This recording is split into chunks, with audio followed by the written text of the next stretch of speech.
ভাই কি কর এই বেটা তুমি তো বেটা খালি আড্ডাই মারো আর হ্যাঁ। তুমি আর আমি আড্ডাই মারি মারছি, অল্প আমরা করে। তো আর কোনো খায়া কাম দাম নাই।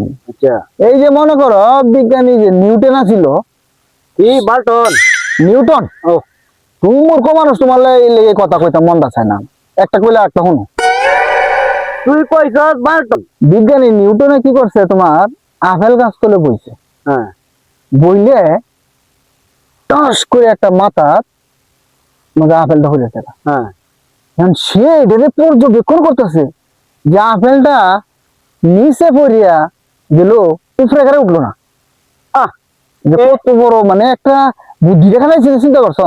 হে রে এটা তো একটা লেয়ার বেক এইটা বুঝে না ধুর বেটা, যে উড়াতে একটা জিনিস তুই যে উপরে এটা তো নিজে আইবো। তুমি তো মূর্খ মানুষ কইবে বেটা, আরে তুমি শাওরা, বুঝো না যে বুঝো না। তুমি কইতাছো বেটা, আরে আমার কথাটা শুনেলো কি শুনতাম? তখন আমি যদি এইবার বই তা আমার গুড়া কি উঠে থাকবো না নিচে থাকবো আরে রে কো, এই সাগুয়া হলো হুটকি মারা আলাপ লয়ে যাইতো বড়া আয় হায় মাঙ্গের কথা সর্বনাশ করছো। এই সাগুয়াটা বেক করতে তুমি তো বেটা বালা ব্রেন খারাপ দাও। একটা উদাহরণ আছে শুন কি এই আপেলের যে উদাহরণ দেওয়ার লাগে হ্যাঁ এই আগ ডুবেলেও তো গুণই যায় উঠবো আয় কি হায় উঠবো সাগুয়ার কথা লয়ে আইসত কইতে না বালটা লয়ে আইসত বালের কথা সর্বনাশটা করছে রে ভাই, তোমার লগে তো বেটা নিউটনও পারছে না বেটা, দেখা।